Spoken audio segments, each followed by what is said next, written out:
I'm Melanie, 32, a financial advisor who built my career helping others manage money wisely, including my own family through tough times. When I saw a $3,200 charge from Party Paradise on my credit card statement, confusion turned to shock as Instagram revealed my brother Andrew's lavish baby shower photos. Have you ever had that moment when you realize your kindness is being mistaken for weakness? That's exactly what happened when I discovered my brother's lavish baby celebration came with an invoice addressed to me. Before I dive into this wild story, I'd love to know where you're watching from today. Drop your location in the comments, hit that like button, and subscribe to join our community of people who believe in setting healthy boundaries. Trust me, after hearing what happened next, you'll want to stick around for the lessons I learned the hard way. To understand why this betrayal cuts so deep, you need to know a bit about my family history. I've always been the financially responsible one in our family. While my peers were taking out massive student loans and spending frivolously, I worked my way through college with scholarships and part-time jobs. I graduated with zero debt and landed a position at Morgan Financial, one of the most prestigious firms in our city. My parents, Robert and Linda, weren't always bad with money, but the 2008 recession hit them hard. Dad lost his management position at a manufacturing company that downsized, and Mom's small clothing boutique couldn't stay afloat when consumer spending plummeted. I was only 25, just starting my career, when I stepped in to help them restructure their debt and avoid foreclosure on our family home. I set up payment plans, helped them create a realistic budget, and even contributed $1,500 monthly to keep them afloat until Dad found another job. Then there's my brother Andrew, 2 years younger than me but seemingly decades behind in financial maturity. While I was building my career, Andrew bounced between majors in college, eventually dropping out in his senior year despite the $40,000 in student loans he'd accumulated. Guess who helped pay those off? Yes, me. I couldn't bear watching him drown in debt that would follow him for decades, so I created a payment plan where I covered the bulk of it. Andrew has always been charming and sociable, the life of every party.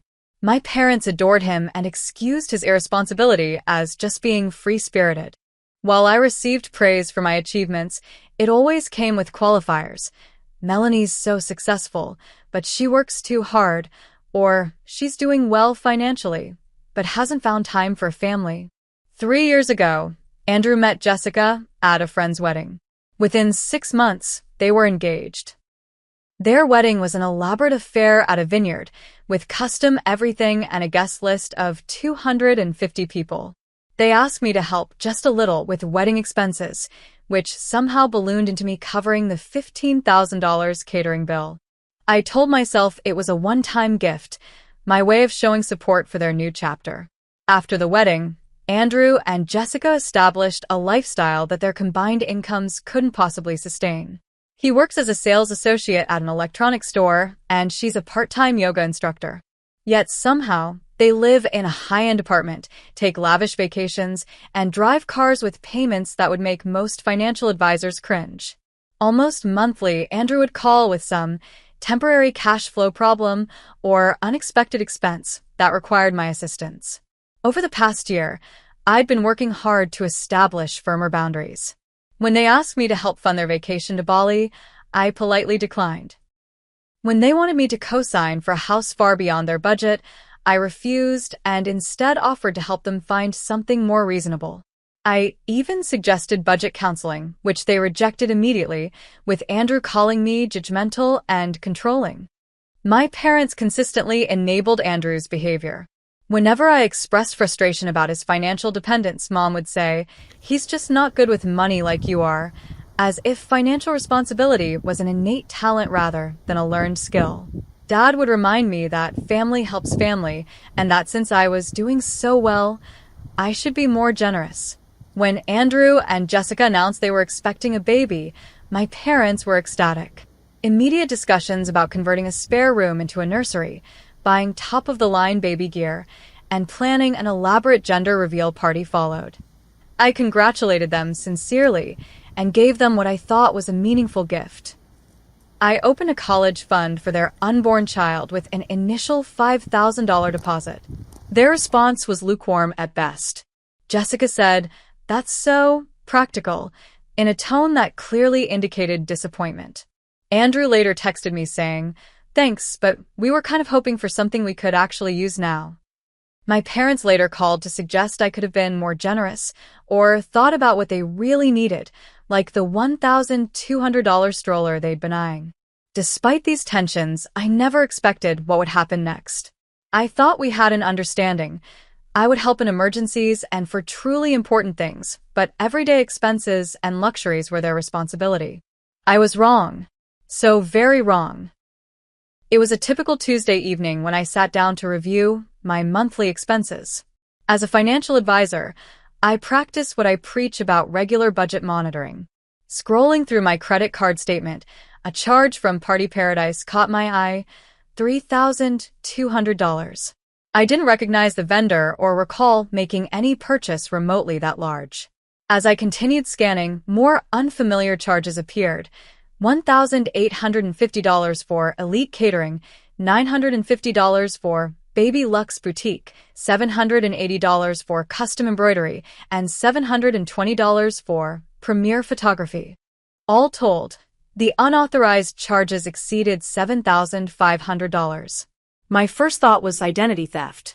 I immediately called my credit card company to report potential fraud. The customer service representative checked the transaction details and delivered shocking news. The charges weren't made online or through a data breach. Someone had physically used my card at these locations. "Miss Thompson, these charges were all made in person with your physical card," he explained. The card was present and the correct PIN was entered for the larger transactions. That's when I remembered the emergency card. After my dad's heart scare last year, I had given my mother a spare credit card to keep for genuine emergencies. I had been explicit about its purpose: medical situations, urgent home repairs, or true crises only. "Can you tell me when these charges were made?" I asked, a sinking feeling growing in my stomach. "They were all processed between April 15th and 18th, he replied. That time frame coincided with what I knew was Jessica's baby shower. I hadn't received an invitation, but my mother had mentioned it was happening sometime in April. I had assumed my invitation was lost in the mail or forthcoming. After hanging up with the credit card company, I opened Instagram, almost on autopilot. Jessica posted almost everything about her pregnancy journey, from the gender reveal, a boy, to her weekly bump photos to her elaborate maternity photo shoot. Sure enough, her recent posts showcased a baby shower that looked more like a celebrity event than a family gathering. The venue was a stunning rooftop garden with panoramic city views. A professional photographer had captured guests mingling beneath white pergolas draped with greenery and soft fabric. There was a 5-tier cake decorated with intricate fondant baby items, a champagne tower with sparkling cider for Jessica, and a grazing table that stretched at least 12 feet. But what caught my eye most was the balloon installation. A massive wall of blue and silver balloons created a backdrop for photos, with "Welcome Baby Thompson" spelled out in giant silver letters. In one photo, Jessica posed in front of it, cradling her belly, wearing a custom-made silk maternity dress. In another set of photos, guests were holding up tiny baby clothes. Not just any clothes, but custom-embroidered onesies with phrases like "Future CEO," "Mom's Little Prince," and "Daddy's Mini-Me." Each guest apparently received one as a party favor, along with monogrammed gift bags containing expensive-looking baby products. I scrolled through dozens of photos, recognizing family members, friends, and even some of my own colleagues who were closer to Andrew than to me. My heart raced as I continued searching for any sign of myself in these images. Perhaps I had been invited and somehow completely missed it, but there was nothing. No photos of me, no mentions, not even a "missed you there" comment. I frantically checked my email, text messages, and even my physical mail for an invitation I might have overlooked. Nothing. I called my cousin Rachel, who I'd spotted in several photos. "Oh, it was amazing," she gushed.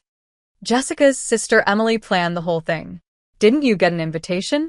I assumed you couldn't make it because of work." "No," I said quietly. "I never received an invitation." "That's weird," Rachel replied, her tone changing. "Especially since—" "Well, never mind." Especially since what? I pressed. It's just that your mom was telling everyone how generous you were to sponsor the whole event. She kept saying what a wonderful sister you are. The room seemed to spin around me. I thanked Rachel and hung up, then sat in stunned silence. They had used my emergency card to fund an elaborate baby shower and hadn't even invited me to attend. The betrayal was breathtaking in its audacity. Not only had they stolen from me, but they had also excluded me from the very event I had unknowingly financed. It wasn't just about the money, though $7,500 was certainly significant. It was the calculated nature of it all. They had planned this elaborate event, decided not to include me, yet had no qualms about using my money to pay for it. And then they had the nerve to portray it as my voluntary contribution, accepting praise for my generosity, while I remained completely unaware. That night, I barely slept, my mind cycling between hurt, rage, and disbelief. By morning, I had moved past the initial shock and was ready to confront my family about what they had done. The next morning, I called my mother. My hands were shaking as I dialed, but I was determined to maintain my composure. She answered on the third ring, her voice cheerful. "Melanie, what a nice surprise. I was just thinking about you." "Mom," I said, keeping my voice steady, "I need to ask you about some charges on my credit card. There's over $7,500 in expenses for what looks like Andrew and Jessica's baby shower." There was a brief pause before she responded with casual nonchalance that left me stunned. "Oh, that." "Yes, we used your emergency card. Didn't think you'd mind since it's family." "You didn't think I'd mind?" I repeated, struggling to keep my voice level. "Mom, that card was for actual emergencies. Medical emergencies. And why wasn't I invited to the shower that I apparently paid for?" Her tone immediately became defensive. "Well, we thought you'd be uncomfortable, honey. All those pregnant women and baby talk. You're so career-focused, and since you're still single, we just thought it might be awkward for you." I was speechless. My mother had just suggested that at 32, I would be somehow traumatized by being around pregnant women because I wasn't married with children myself. "Besides," she continued, filling my stunned silence, "your name is in the thank you cards. Jessica made sure to include you as a sponsor. Everyone knows how generous you were." "A sponsor?" "Mom, I wasn't a sponsor. You stole my credit card and charged thousands of dollars without my knowledge or permission." "Stole is a very harsh word, Melanie," she replied, her voice taking on the wounded tone she always used when criticized. "We're family. And frankly, you've been so tight with money lately, refusing to help with the house down payment and the Bali trip. We knew you could afford it." I ended the call shortly after, realizing I wasn't going to get through to her. Next, I called my father, hoping for a more reasonable response. "Dad, did you know Mom used my emergency credit card to pay for Andrew's baby shower? A shower I wasn't even invited to." He sighed heavily. "Melanie, your brother is starting a family. It's an important time for him, and we wanted to make it special. You're doing so well financially, and family supports family." "But Dad, this wasn't support. This was theft. And why wasn't I invited?" "That was Jessica's decision, primarily. She felt you two don't really connect, and she wanted to be surrounded by positive energy. You tend to be critical." "Critical?" "Because I don't applaud every irresponsible financial decision they make." "See, that's exactly the attitude we're talking about," he replied. "And honestly, this wasn't the first time we've used the card." My blood ran cold. "What do you mean, not the first time?" "Just small things here and there. The crib, some doctor's appointments that their insurance didn't fully cover. Nothing major until the shower." I was stunned. They had been systematically using my card without my knowledge, apparently feeling completely entitled to do so. "You need to return the card immediately," I said. "And arrangements need to be made to pay me back." "Melanie, can't you just let this go for the sake of family peace? With a baby coming, they're under enough stress without financial pressure." I hung up, realizing that expecting my father to hold anyone accountable was futile. My next step was confronting Andrew directly. I sent him a text, not trusting myself to maintain composure in a phone call. Andrew, I just found out about the charges for your baby shower on my credit card. We need to talk about this immediately and arrange repayment. His response came quickly. Seriously? You're making a big deal about this now? Mom said you were fine with it. Why do you always have to make everything about you? Make everything about me? You used my card without permission for a party I wasn't invited to. That's theft. We didn't invite you because you always bring negativity with your judgmental attitude. And now you're proving our point. You're just jealous because I'm starting a happy family while you're still alone. I stared at the screen in disbelief. My brother was actually suggesting that my objection to having $7,500 stolen from me was rooted in jealousy. This isn't about jealousy, I typed back. This is about boundaries and respect, neither of which you seem to understand. Whatever, he replied. If you make a big deal about this, don't expect to be in your nephew's life. We don't need toxic people around our child. As if the day couldn't get worse, 2 hours later, while still processing these confrontations, I received a notification that Jessica had tagged me in an Instagram post.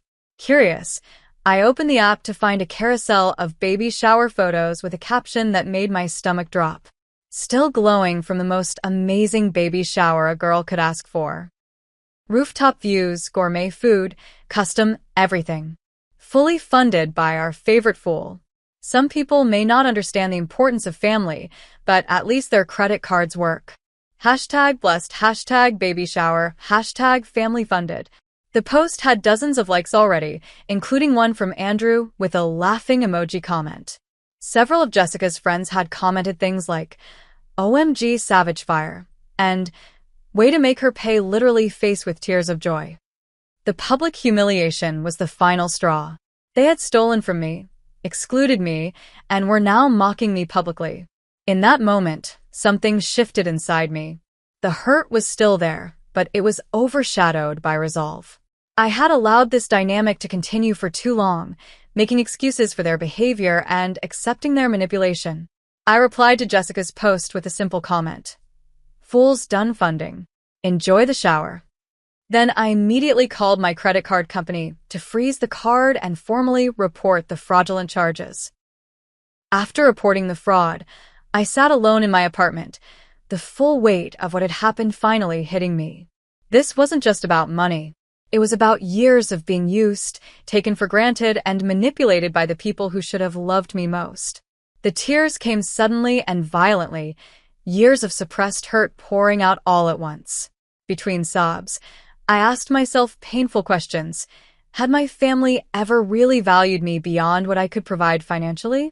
Was I nothing more than an ATM to them? Why had I allowed this treatment for so long? The betrayal felt complete and devastating.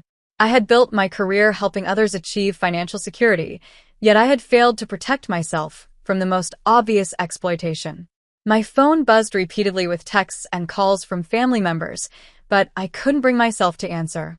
Instead, I called the one person I knew would understand without judgment, my best friend, Stephanie. They did what? Stephanie exclaimed after I explained the situation. Mel, that's not just inconsiderate, that's literally credit card fraud. Family or not, they stole from you.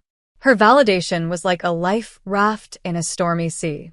For years, Stephanie had gently suggested that my family took advantage of my generosity, but I had always defended them, making excuses for their behavior. Now, I couldn't deny what was right in front of me. I've been telling you for years that they exploit your kindness, she continued, but this goes beyond taking advantage. This is calculated and cruel. And to not even invite you? That's just twisted. I feel so stupid, I admitted. All those times I helped them, thinking it was temporary, thinking they'd eventually become more responsible. I've been enabling them for years. You're not stupid, Mel. You're kind and generous, and they weaponize that against you. But now you've seen their true colors, and you can protect yourself going forward. Stephanie came over that night with wine and takeout. She helped me make a list of practical next steps and reminded me that I had nothing to be ashamed of. The shame belonged entirely to those who had betrayed my trust. The following day at work, I was struggling to focus when my coworker Marcus noticed something was wrong. Marcus and I weren't particularly close, but we had a friendly professional relationship. When he asked if I was okay during our lunch break, something about his genuine concern made me open up. Actually, I'm dealing with some family financial issues, I said cautiously. It's complicated. Family financial abuse? He asked with surprising directness. When I looked startled, he added, I recognize the signs. Been there myself. Over lunch, Marcus shared his own experience with a brother who had consistently exploited him financially. He described the guilt, the manipulation tactics, and the difficult process of establishing boundaries. The hardest part for me was accepting that helping them wasn't actually helping, he explained. By continuing to bail my brother out, I was preventing him from experiencing the natural consequences of his actions and learning from them. Marcus recommended a therapist who specialized in family issues and financial boundaries, Dr. Patricia Thompson. He also sent me resources about financial abuse, which helped me understand that what I had experienced had a name and was more common than I realized. One more thing, Marcus said before we returned to work. There's an online support group that really helped me. It's anonymous, so you can share freely without worry. That evening, I joined the forum Marcus had recommended, Financial Boundaries, Family Edition. Reading through other stories was both heartbreaking and comforting. There were people from all walks of life sharing experiences painfully similar to mine. One thread particularly resonated with me, titled, When Family Sees You as a Bank, Not a Person. Contributors described the slow erosion of genuine relationship as financial exploitation took center stage, leaving them feeling like human ATMs rather than loved ones.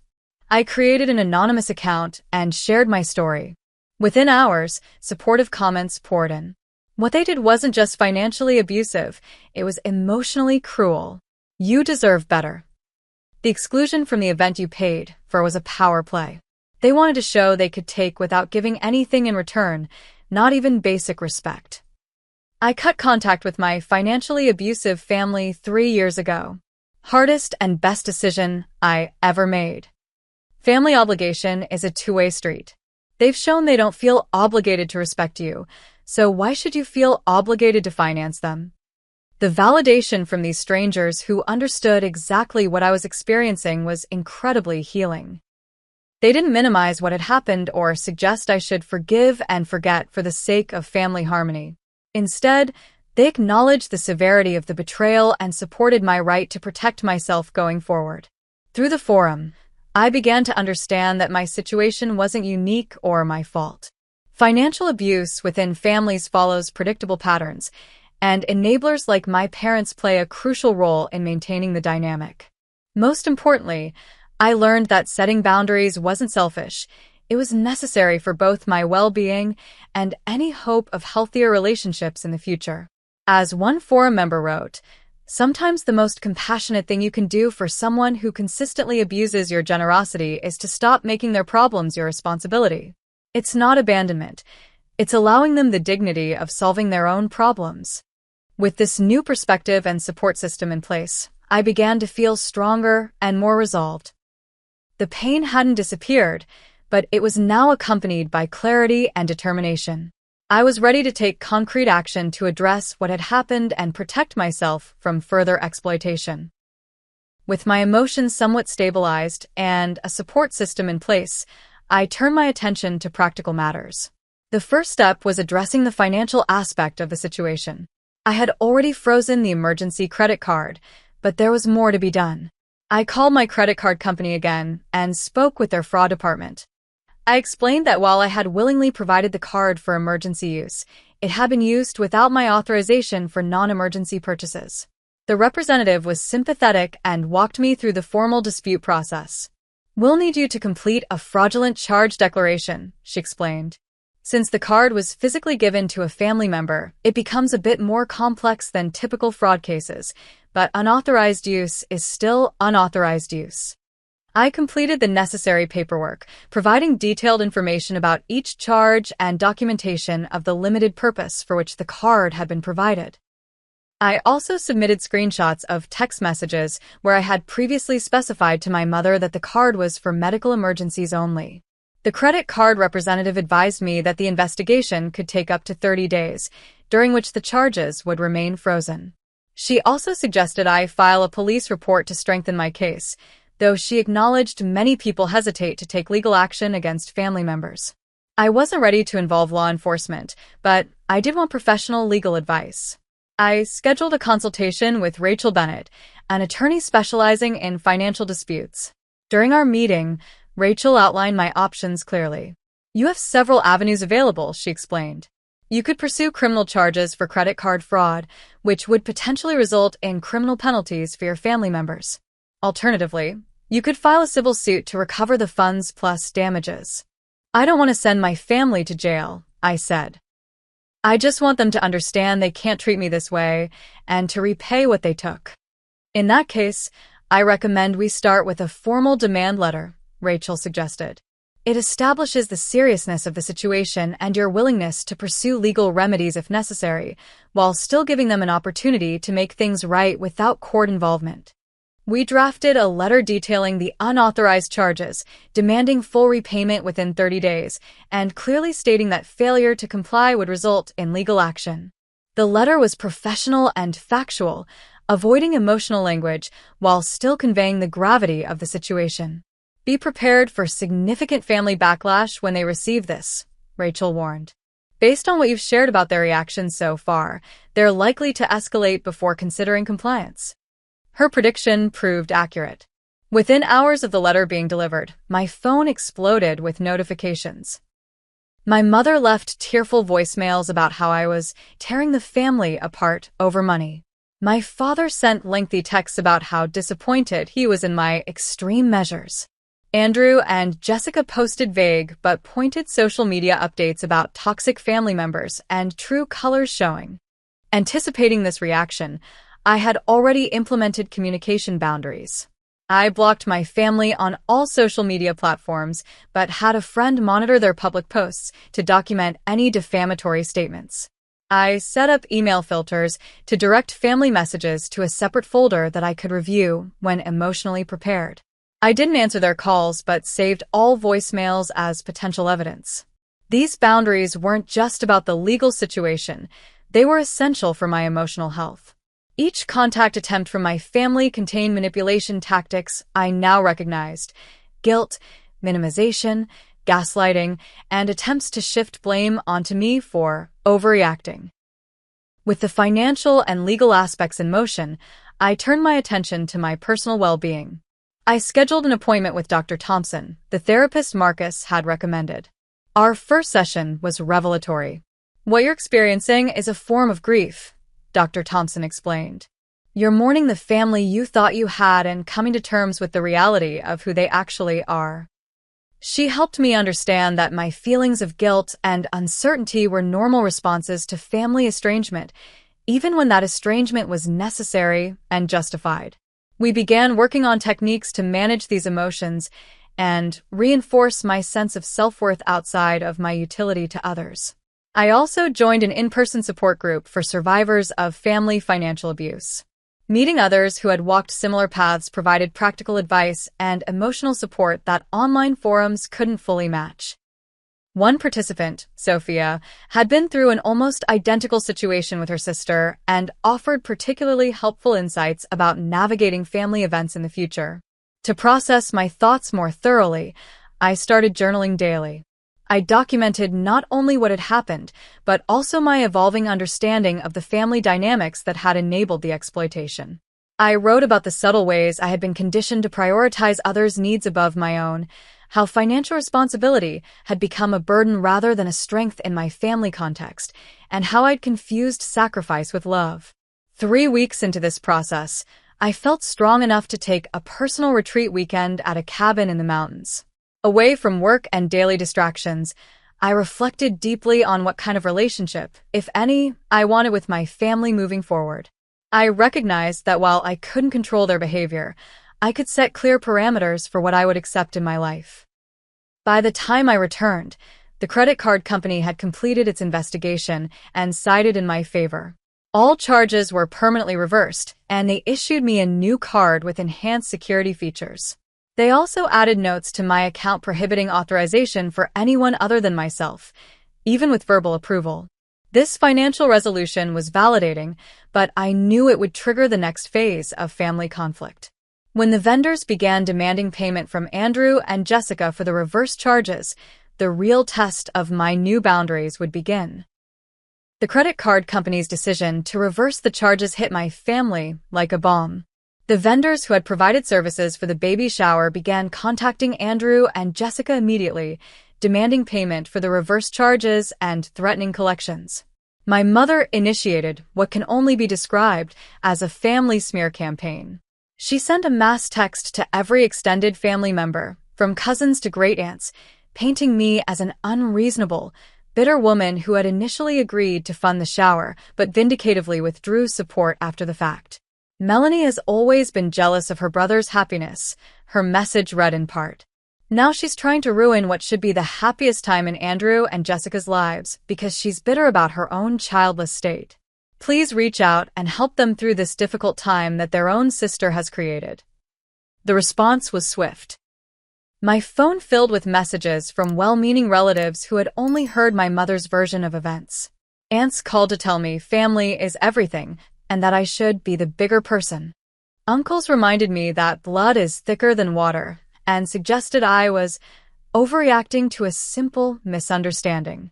The family group chat, which I rarely participated in but remained a member of, exploded with discussion about the situation. Most comments supported Andrew and Jessica, expressing shock at my cruelty and pettiness. Several relatives started a crowdfunding campaign to help them cover the now-due baby shower expenses.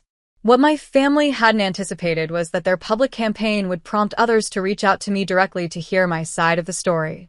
My cousin Michael, who had always been skeptical of Andrew's entitlement, called to check on me. Aunt Linda's version didn't add up, he explained.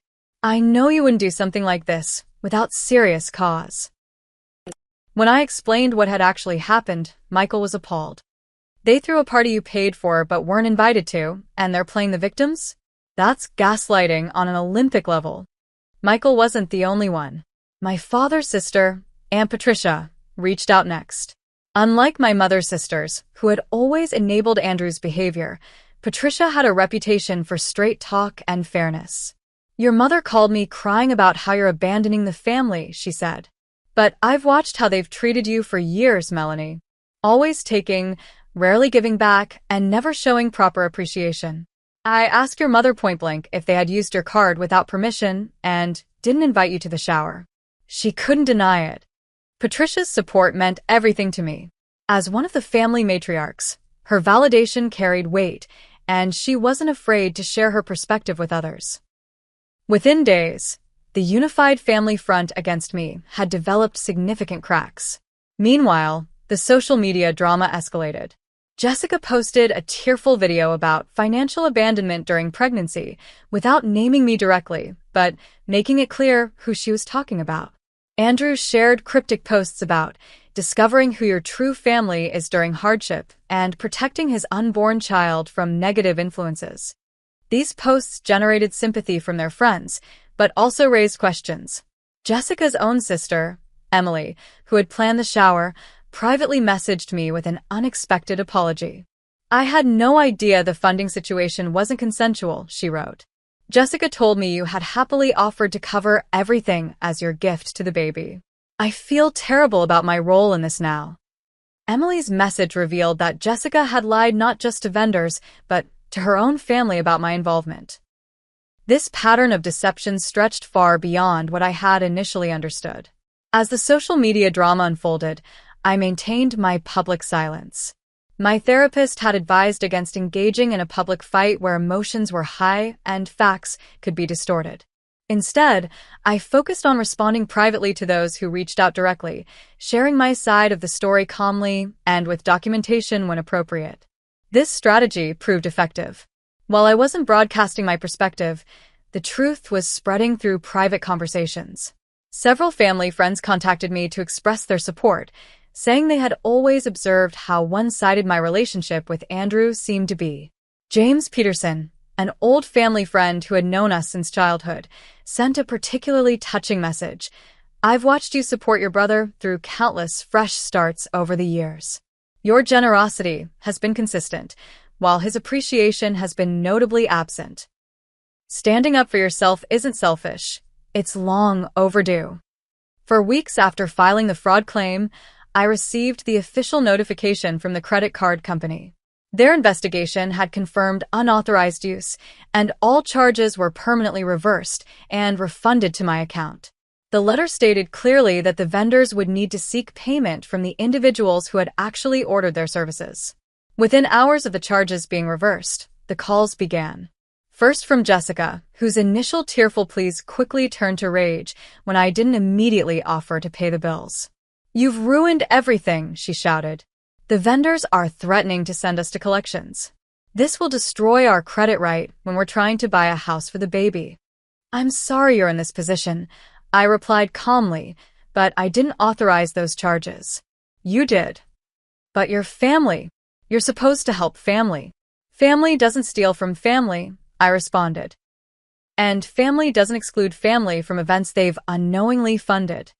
Andrew called next, alternating between threats and attempts at manipulation. "You'll never see your nephew if you don't fix this," he warned, then switched to, "Come on, sis, you know we're good for it. We'll pay you back over time." My mother's approach was perhaps the most difficult to withstand. She showed up at my apartment unannounced, crying about how I was destroying the family just before the birth of the first grandchild. "How could you do this to us?" she sobbed. "Andrew and Jessica can't afford to pay these bills. The collection agencies will harass them during Jessica's third trimester. Do you want her to go into early labor from stress?" "Mom," I said firmly, "I didn't create this situation. You all did when you decided to use my card without permission. There were countless other ways to handle this, including simply inviting me to a more reasonably priced shower that fit within your actual budget. But you have the money. You've always had money to spare. Having money doesn't obligate me to spend it how others demand. My financial stability comes from careful planning and boundaries, not an endless supply of cash." As she left, still crying, I felt the familiar weight of guilt. But underneath it was something new, a sense of righteous anger and self-respect that gave me strength. For perhaps the first time, I was prioritizing my own well-being over others' expectations, and despite the discomfort, it felt fundamentally right. After weeks of emotional turmoil, financial investigation, and family conflict, I knew we needed a structured way to address the situation. At Dr. Thompson's suggestion, I arranged for a family meeting at a neutral location with a professional mediator present. I made it clear that this was the only context in which I was willing to discuss the situation further. Surprisingly, everyone agreed to attend. The mediator, Kimberly Jackson, was experienced in family financial disputes and established ground rules at the beginning of the session. No interrupting, no personal attacks, and a focus on solutions rather than blame. I spoke first, presenting a clear, factual account of what had happened and how it had affected me, both financially and emotionally. I emphasized that the issue wasn't just about money, but about trust, respect, and consent. "I've spent years helping all of you financially," I explained calmly. "I've never begrudged legitimate help when needed. But taking my card without permission, using it for luxury expenses, excluding me from the event, and then publicly mocking me crossed every reasonable boundary. I cannot and will not continue a relationship where I'm valued only for what I can provide financially." My mother spoke next, still attempting to minimize what had happened. "We should have asked first," she conceded reluctantly, "but we knew you'd want to help make the shower special. We didn't invite you because pregnancy is such a sensitive topic given your situation." "My situation?" I asked. "Being single and childless at your age," she replied, as if it were obvious. The mediator intervened, asking my mother to consider whether she was making assumptions about my feelings rather than respecting my autonomy. My father, looking uncomfortable, admitted that they had become too dependent on my financial support. "We got used to Melanie helping out," he said. "Maybe we took it for granted that she would always say yes." Andrew and Jessica were the most resistant to accepting responsibility. Jessica insisted that since my mother had the card, she assumed its use was authorized. Andrew maintained that I was overreacting to teach them a lesson because I disapproved of their lifestyle. After nearly 2 hours of discussion, the mediator helped us identify the core issues: unauthorized use of my credit card, exclusion from an event I unknowingly funded, public humiliation via social media, and a pattern of financial dependence that had undermined genuine family relationships. With these issues clarified, we moved to potential resolutions. I presented my non-negotiable requirements. First, full repayment of all unauthorized charges. I offered a structured payment plan over 12 months with no interest, which was far more generous than any commercial creditor would provide. Second, a written acknowledgement of wrongdoing and apology from each family member involved. Third, clear boundaries for future financial interactions. No loans without formal documentation, no use of my credit cards under any circumstances, and no assumption of my financial support for any event or expense without explicit prior agreement. Finally, a 3-month cooling-off period with limited contact to allow emotions to settle and new patterns to establish. These terms are not punitive, I explained. They're the minimum requirements for rebuilding trust. Without trust, we have no foundation for a healthy relationship. My parents reluctantly agreed to all terms, though my mother continued to insist I was being unnecessarily formal about family matters. Andrew and Jessica balked at the repayment plan, but eventually agreed when the mediator pointed out that their alternatives would likely involve collection agencies or legal action. The meeting concluded with a written agreement that everyone signed. As we prepared to leave, Jessica made a final attempt at manipulation. "I guess you don't care that your nephew will grow up hearing how his aunt abandoned the family right before he was born."